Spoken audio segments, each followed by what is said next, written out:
The sound of the bus slowing to a stop brought a moment of relief. I stepped off, my suitcase in hand, and inhaled the fresh air of early summer. I was exhausted, but happy to finally be home.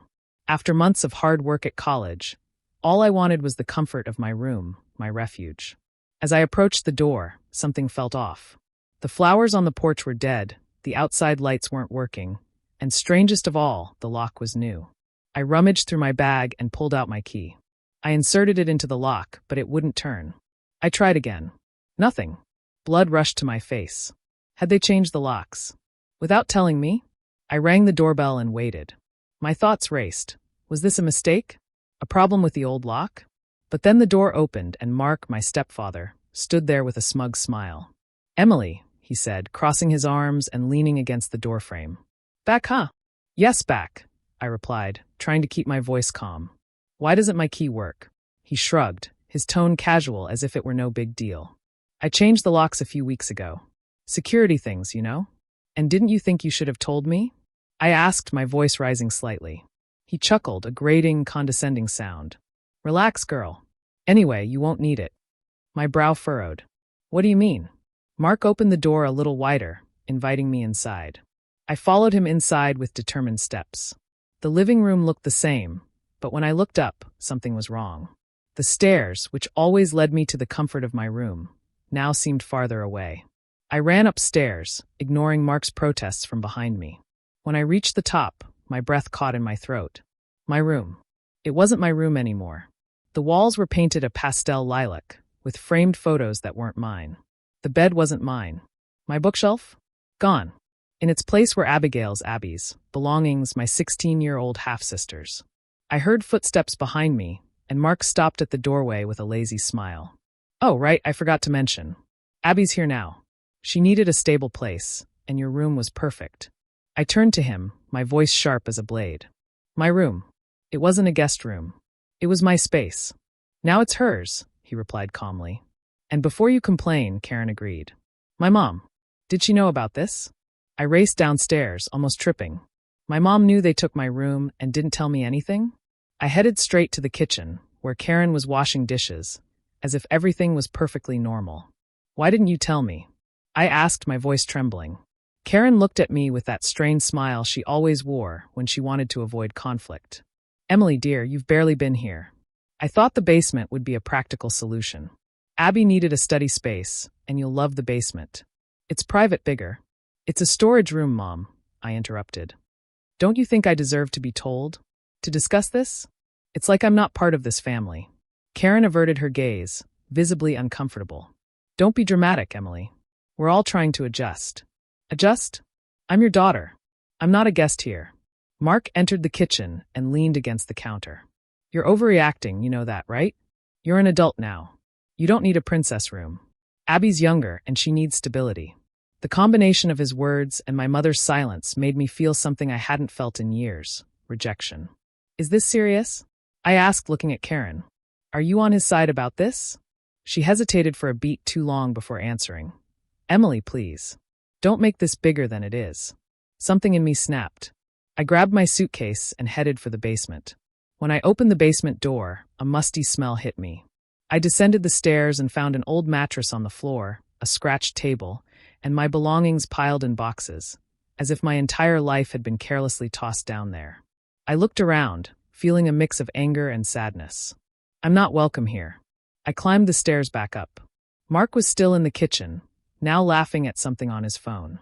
Karen stood beside him, looking at him as if nothing was wrong. "This isn't going to stay this way," I declared, my voice firm. Mark gave me a dismissive look. "And what are you going to do? Complain to whom? This house is ours now." Karen tried to intervene. "Emily, please, don't complicate." I cut her off. "You've already complicated things enough, Mom.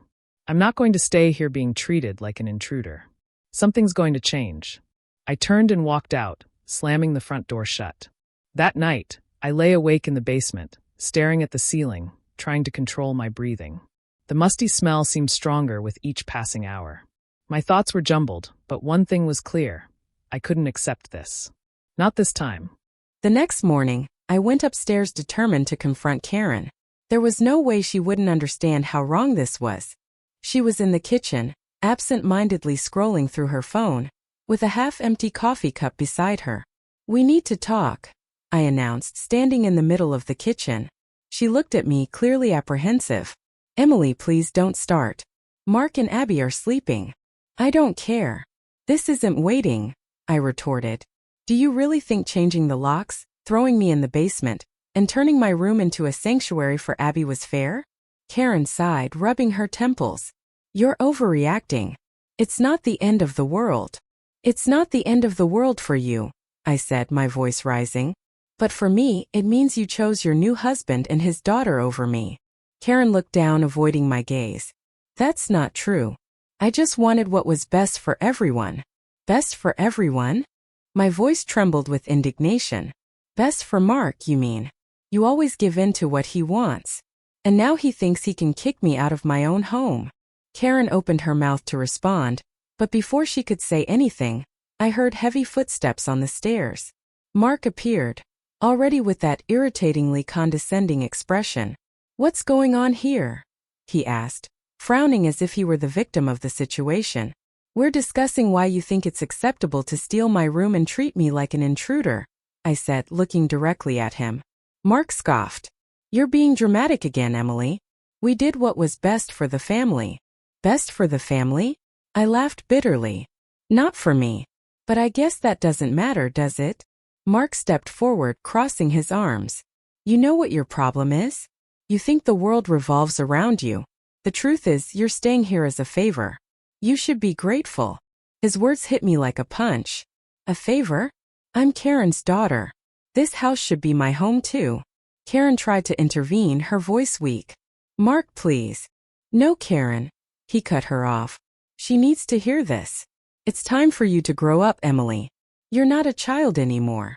And you're not my father," I retorted, my voice echoing through the kitchen. The ensuing silence was heavy. Karen looked as if she was about to cry, but Mark simply shrugged. "If you don't like the way things are, no one's forcing you to stay," he said with a disdainful tone. My stomach churned. "You're basically kicking me out?" He smiled. "If that's how you want to see it." Karen stepped forward, finally trying to intervene for real. "Mark, this is too much. Emily is my daughter."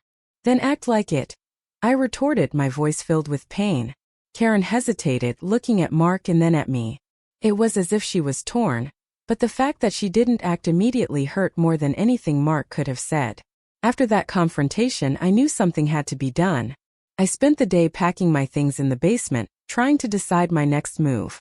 My hands trembled as I separated boxes, each object reminding me of how my life in that house had changed.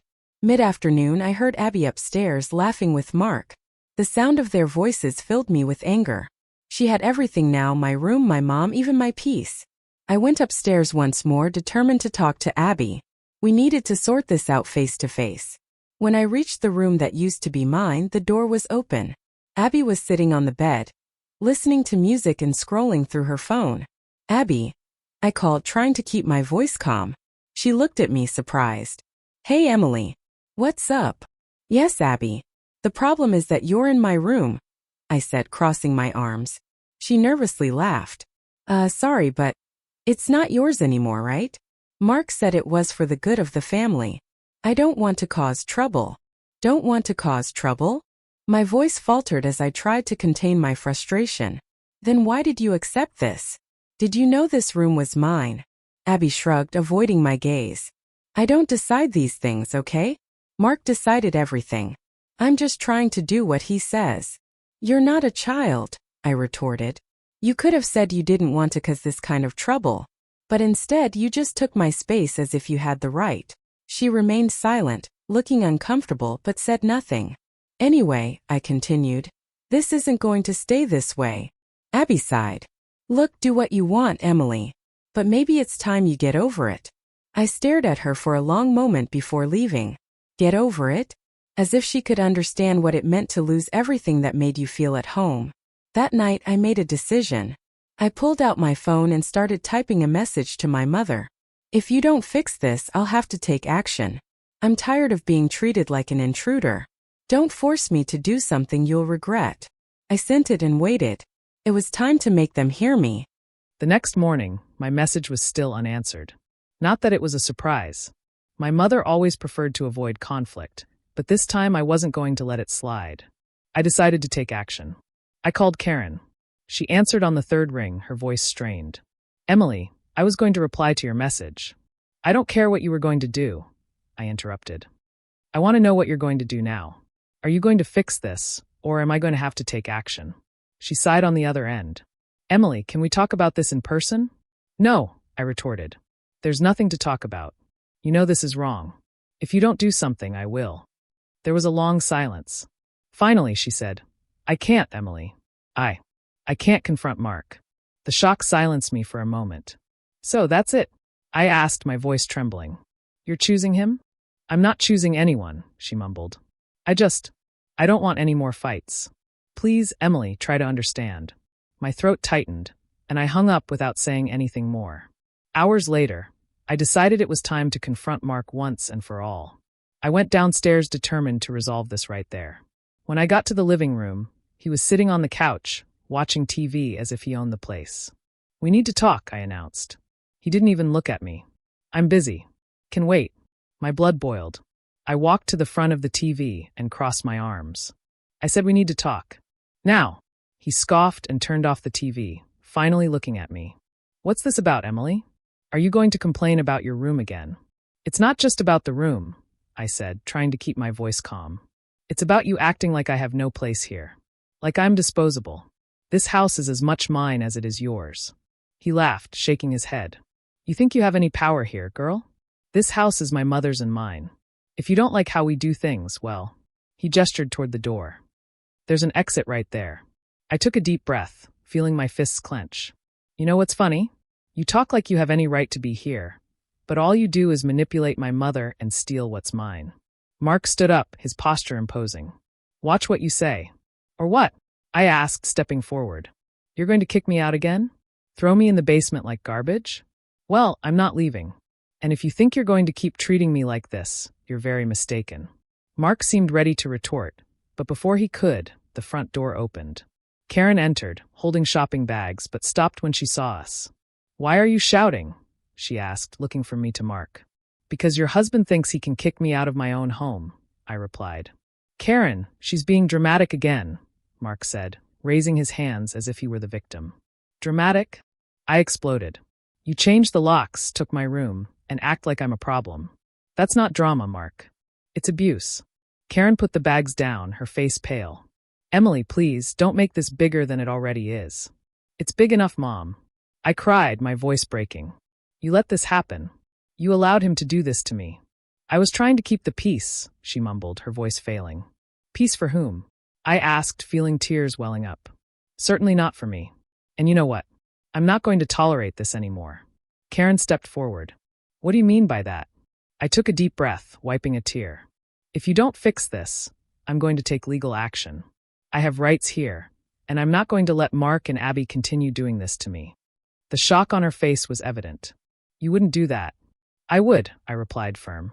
You left me no choice. Mark laughed. Good luck with that. How do you think you'll prove anything? I turned to him. You forgot my mom is a co-owner of this house?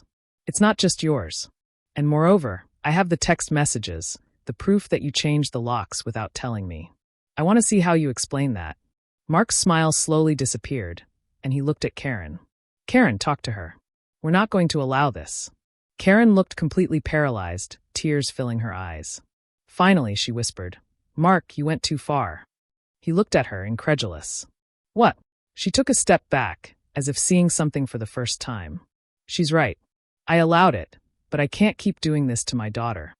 Mark took a step forward, his voice becoming harsher. Are you really choosing her? Karen took a deep breath, wiping away tears. I'm choosing to correct what I did wrong. The deafening silence followed. Mark looked at me, then at Karen, as if searching for a way to regain control. Without saying anything, he grabbed the keys from the counter and walked out the door, slamming it shut. Mark didn't return that night. The silence in the house was oppressive, almost harder to bear than the arguments. The wind rattling against the windows seemed to amplify the remaining tension. Karen sat at the kitchen table, her hands tightly gripping a cold cup of tea. She looked down, lost in thought. I entered the kitchen trying to organize my own thoughts. I wanted to scream, demand explanations, but at the same time I was tired of fighting. "He left," she said without looking up. "I noticed," I replied, my voice low. Karen sighed, letting go of the cup. "He's furious with me. He said I betrayed him. That I chose you and destroyed what we were building." A bitter laugh escaped me. "He destroyed it himself, Mom. From the moment he decided I didn't matter." She finally looked at me, tears streaming down her face. "I just wanted everything to work out. I wanted us to have peace, for you and him to get along. But I ended up hurting you. You were right. I allowed this to happen." For a moment, I let the weight of her words hang in the air. It was what I needed to hear, but it didn't erase everything that had happened. "It's not just about Mark, Mom," I said, my voice trembling. "You didn't defend me. You stayed silent while he took everything from me. What does that say about our relationship?"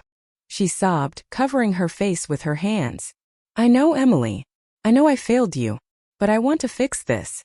Please give me a chance." In the following days, Karen began to make changes. She asked Mark to pack his things and leave permanently. It wasn't an easy transition. He tried to return to the house to get his belongings, always with biting comments and superior looks. But Karen held her ground, even if it tore her apart a little inside. Abby also left the house, returning to live with her birth mother. Before she left, she came to talk to me. "Emily," she began, her voice hesitant. "I want to apologize." I raised my eyebrows, surprised. "For what?" "For taking your room. For siding with my father. I never wanted to cause all this, but I also didn't do anything to stop it. That wasn't fair to you." I took a deep breath. It was hard to hear that, but part of me knew she was being sincere. "I appreciate it, Abby. But it's not something that's resolved with apologies. It will take time." She nodded, seeming to understand. "I hope that one day we can get along." I didn't respond. I didn't know if it would be possible. A few weeks later, Karen and I finally had a more honest conversation than we had ever had. She was sitting on the sofa, looking at an old photo of us, taken before Mark entered our lives. "I have something to tell you," she began, her voice hesitant. I sat beside her, feeling a knot forming in my stomach. "When your father and I separated, I was lost," she continued. "And when Mark appeared, he seemed like a solution. He was strong, determined, and made me feel like I didn't need to carry everything on my own." She paused, as if carefully choosing her words. "But he was also controlling. And at some point I started to give in too much. I thought that if I did everything his way I could maintain peace. But I realize now that it wasn't peace. It was fear." Her words hit me like a blow. I had always known Mark was manipulative, but I had never considered that my mother was a victim too. "Why didn't you say anything before?" I asked, my voice gentle. She shrugged, looking at the photo in her hands. "Because I thought admitting that would be admitting I failed as a mother. And I already felt like a failure enough." I was silent, absorbing her words. Finally I said, "You didn't completely fail, Mom. You're here now, trying. That means something." She looked at me, tears in her eyes, and held my hand. "Thank you, Emily. I just hope that one day you can forgive me." Weeks turned into months, and the house began to feel different without Mark. There was more silence, but also more calmness.